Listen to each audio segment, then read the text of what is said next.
Jipende Podcast. Karibu msikilizaji, unasikiliza Jipende Podcast. Tunaongea mambo muhimu kuhusu afya ya akili. Natumaini hili si neno geni kwako. Kama ilivyo afya ya mwili, unapougua unaenda kumuona daktari, unapewa ushauri na dawa, lakini pia maelekezo nini cha kufanya ili uendelee kuwa na afya njema. Vivyo hivyo, akili zetu zinahitaji afya, na wapo madaktari ambao sisi tunawaita wanasaikolojia, wanaotupatia ushauri pale ambapo akili zetu zinapopata changamoto. Vipindi hivi vinaletwa kwenu na shirika la masista la Ivrea chini ya kituo cha utengamao cha Antonia Verna kupitia mradi wa Promoting Mental Health in Tanzania. Kwa kufanikisha vipindi hivi, shukrani za kipekee ziende kwa mashirika ya Kiitaliano ya Autonomous Province of Bolzano pamoja na COMSOL, Comunità Solidale nel Mondo. Endelea kufuatilia vipindi hivi hadi mwisho ili kujifunza zaidi. Utakuwa nami mtangazaji wako, Limi.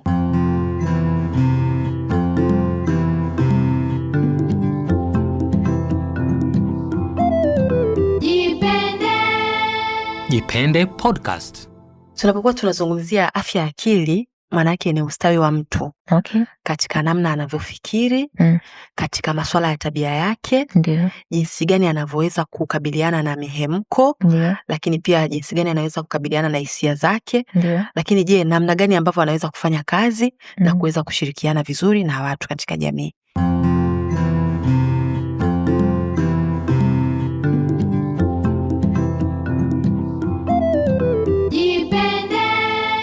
Jipende Podcast. Naam, mada ya leo msikilizaji ni kujipenda ni nini? Kila mtu anaweza kuwa na maana yake ya kujipenda. Mfano, kuvaa vizuri, kula vizuri, na wengi huwa wanaangalia ule muonekano wa nje na kusema yule mshikaji au yule dada au yule baba, yule mama anajipenda kinoma. Lakini je, kujipenda inaweza kuwa zaidi ya muonekano wa nje? Na je, kuna mchango wowote katika kujipenda kwa ajili ya kuweka sawa afya zetu za akili? Mtaalam atatuambia, lakini kabla sijamkaribisha, tusikie mitazamo ya walio wengi kuhusu kujipenda. Jipende Podcast. Naitwa Joktan. Kuhusu kujipenda, mimi naweza nikaitafsiri kama ni ile hali ya kuhakikisha kwamba unazingatia afya yako na namna bora ya maisha ambayo haitakuletea stressi wala maradhi na magonjwa mbalimbali. Hiyo ndo tafsiri yangu ya kujipenda. Jipende Podcast.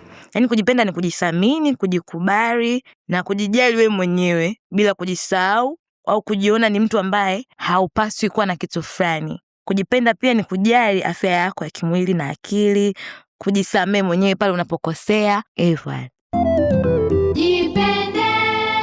Jipende Podcast. Nadhani kujipenda ni kitu moja hapo ambacho unajifanyia wakati utakapoona wewe unahitaji kufurahi au unahitaji kuwa na amani. Kwa hiyo unaweza ukajinunulia chakula ambacho hujawahi kula, unaweza kuongea na watu ambao hujawahi kuongea nao. Kwa huko ndo kujipenda.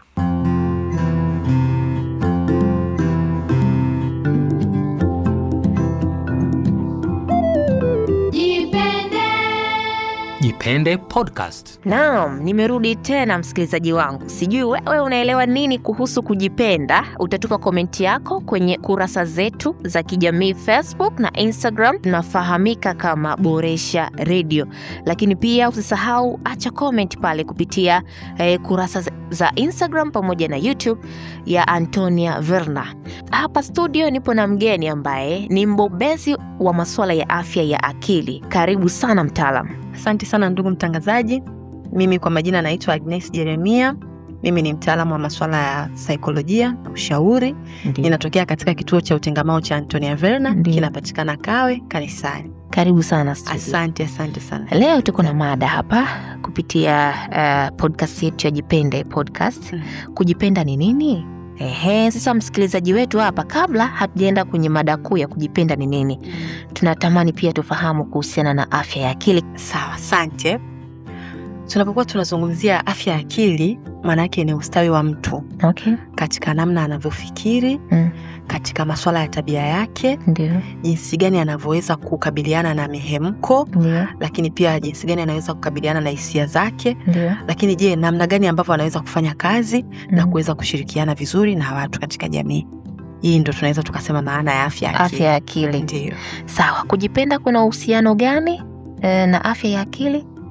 Kuna uhusiano mkubwa sana na afya ya akili kwa sababu kwanza tukisema labda kujipenda. Kujipenda kwenyewe tunasema kwamba ni ile hali ya mtu kujithamini, kujiheshimu, lakini pia kuweza kuwa na mipaka. Ambayo kwa kawaida hii hali inatakiwa isiathiri yeye mahusiano yake na watu wengine, lakini pia majukumu yake. Ndio. Hiyo maana ya kujipenda. Alafu afya ya akili kama nilivyokuwa nimeelezea. Kama mtu atakuwa anajipenda, maana yake tuna uhakika kabisa afya yake ya akili, kwenye afya yake ya akili mtu atakuwa sawa sawa, kwa ataweza kujua jinsi gani mimi ninaweza kuhimili miemko yangu na hisia zangu.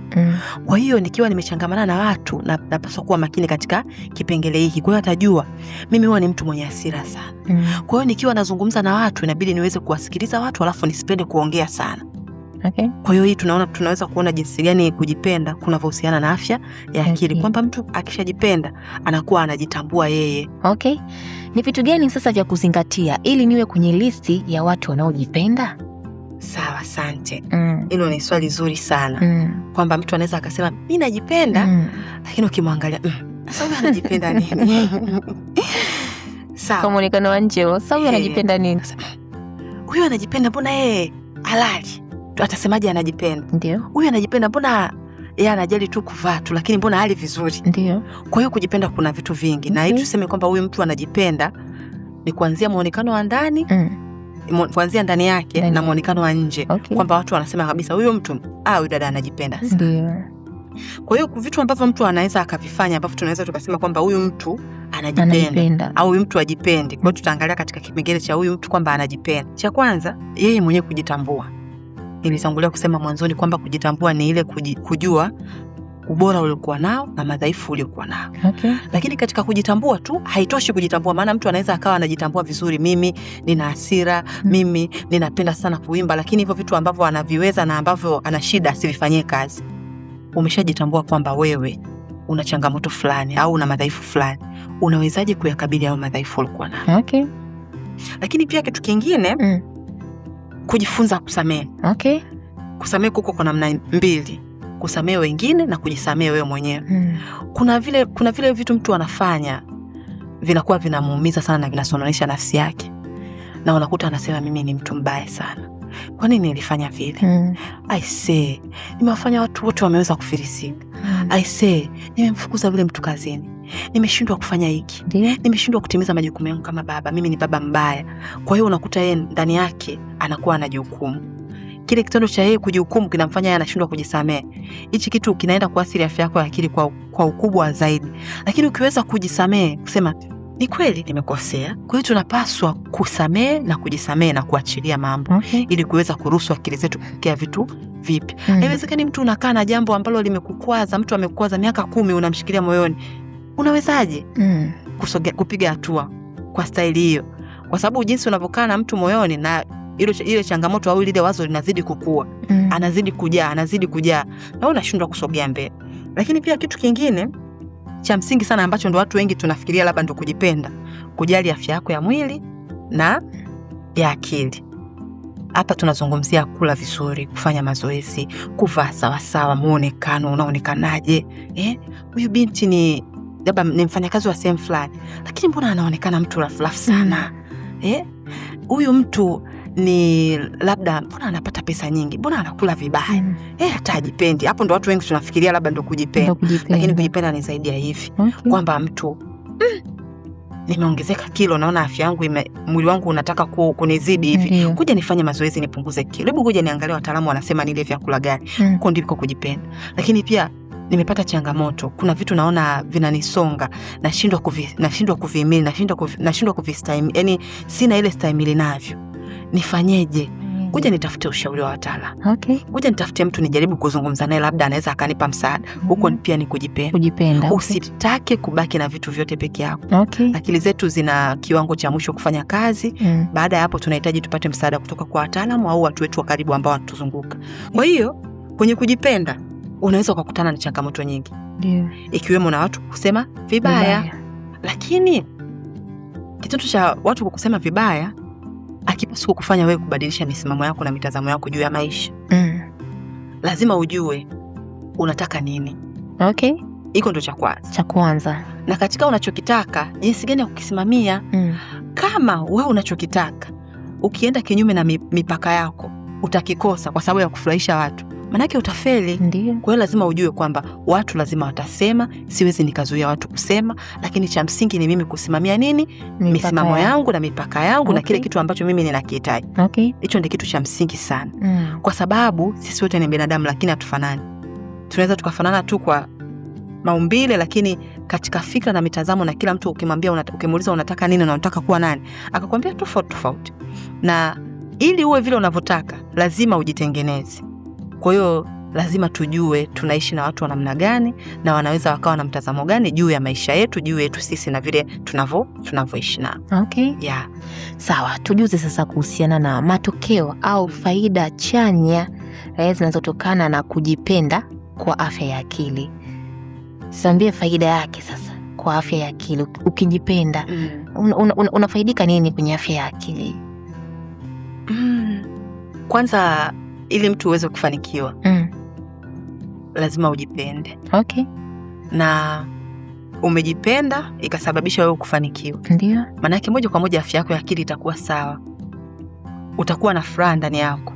Maana yake hautakuwa na zile hisia za kukasirika, chuki. Utakuwa na furaha, maana yake umeishi umefikia ndoto au malengo. Maana yake umeishi katika kile kitu ambacho kilikuwa kwenye nini? Kwenye ndoto zako. Yeah. Kwa hiyo hichi kitu cha kujipenda kina mchango mkubwa sana kwenye afya zetu za akili. Lakini pia kitu kingine, yani fikra chanya. Mtu ambaye anakuwa anajipenda mara nyingi akili yake inakuwa na fikra chanya. Ndio. Yeye anafikiria vitu vikubwa, positive, vitu positive tu. Hata kama mtu anakuwa amekosea, hata kama kuna kitu hakijakaa sawa, kile kitu ambacho hakijakaa sawa anakichukulia tu kama vile sehemu ya yeye kumfundisha. Okay. Lakini mtu ambaye ana changamoto kwenye kujipenda, kitu ambacho changamoto yeye kwake sio sehemu ya kujifunza, sio fursa. Kwa hiyo mtu ambaye anakuwa anajipenda, afya yake ya akili inakuwa inaimarika na mtazamo wake na fikra zake zinakuwa chanya. Okay. Kwa hiyo tulisema pale kwenye afya ya akili ni namna mtu anavyoweza kufikiri. Kwa hiyo mtu ambaye anajipenda atafikiri sawa sawa. Kila kitu ambacho atakifikiria, hii ni changamoto kweli, hii jambo limenipatia hasara kiasi fulani, lakini kuna kitu nimejifunza hapa, nimekosea sehemu fulani. Okay. Kwa hiyo napaswa kuimarisha. Kwa hiyo mtu anakuwa ni mtu ambaye wa kujifunza na mtu wa kuimarika na mitazamo yake inakuwa chanya. Ndio. Yeah. Hivi jamii kwa kumalizia ina mtazamo gani juu ya afya ya akili? Mtu anapojielezea mbele ya watu au jamii kwamba mimi nahisi na changamoto ya afya ya akili, anaonekana kama amechanganyikiwa, bado kuna ile aibu ya kwamba mtu kujiexplain mbele za watu, na hisi na changamoto ya afya ya akili. Sasa hivi naona hali imekuwa tofauti. Okay. Kwa sababu watu ambao wanasema kwenye jamii labda mimi nilikuwa na changamoto ya afya ya akili, mtu akimwangalia, mbona ni mrembo hivi? Wewe kichwani yuko sawa? Mbona yuko hivi? Lakini mbona amevaa vizuri? Kwa hiyo ule mtazamo wa watu kusema kwamba mtu ambaye anakuwa ana shida kwenye afya yake ya akili ni mpaka awe amevaa vibaya, nywele zimevuruguka, anaokota makopo, unaanza kubadilika, ndio mtu anaanza kusema kwa nini hiyo ndio inakuwaje? Akiambiwa ni jinsi mtu ambavyo anaweza kufikiri, tabia, miemko, kuweza kukabiliana na hisia zake. Ukiwa na hasira sana, unaweza kukabiliana nazo vipi? Mbona mimi nikikasirika nakuwa natukana watu? Kumbe na mimi manake na shida. Kwa hiyo hapo mtu ndo anaanza kupata elimu. Kwa hiyo bado sasa hivi naona jamii inaanza kutaka kujua sana kuhusiana na haya masuala ya akili, na watu wanajitokeza. Okay. Tunasema mimi mbona nakuwa hivi, mimi mbona nakuwa hivi. Kwa hiyo na sisi wataalamu tunapata moyo kwamba hizi elimu ambazo tunazitoa zinakuwa na msaada mkubwa sana katika jamii.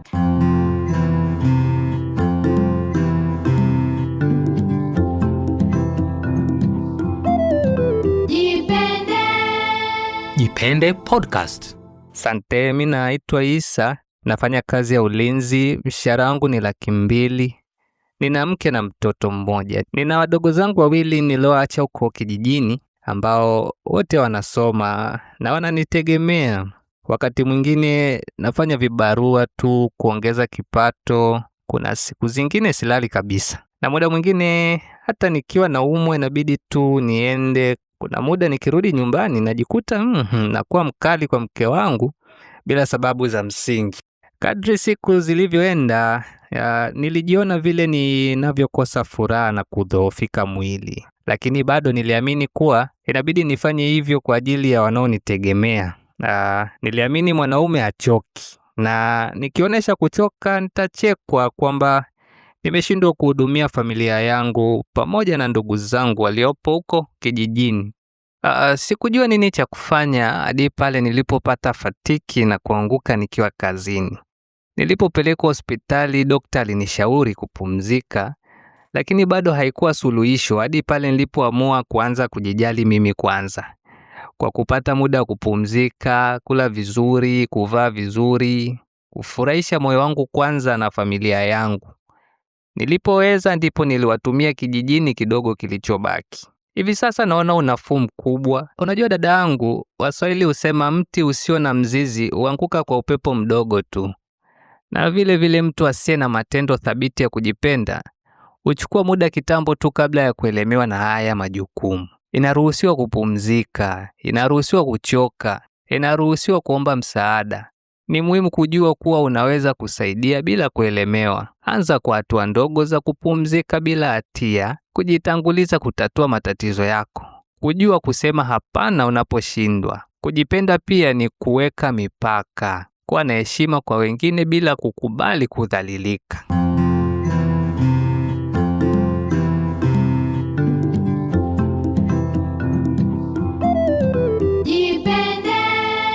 Jipende Podcast. Sawa, unasikiliza Jipende Podcast. Hapa ndipo tumefika mwisho wa kipindi chetu cha leo. Ni matumaini yangu umejifunza kama mimi nilivyojifunza. Kujipenda kunachangia sana kwenye kuweka sawa afya ya akili.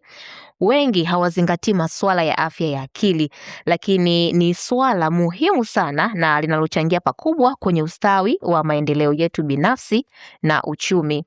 Kwa ushauri kuhusu masuala ya kisaikolojia na afya ya akili, fika kwenye kituo cha Utengamao kilichopo mkabala na ofisi ya NIDA Kawe, Dar es Salaam, pamoja na kituo cha Utengamao Iyunga, Mbeya.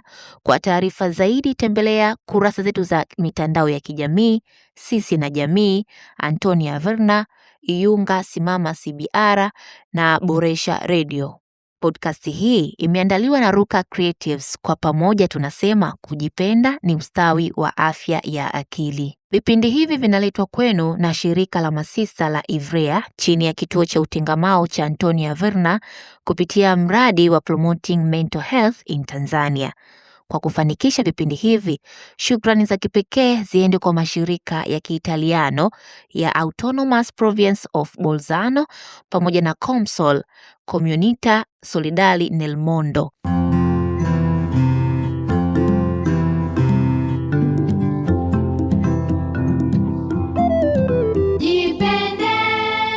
Jipende Podcast.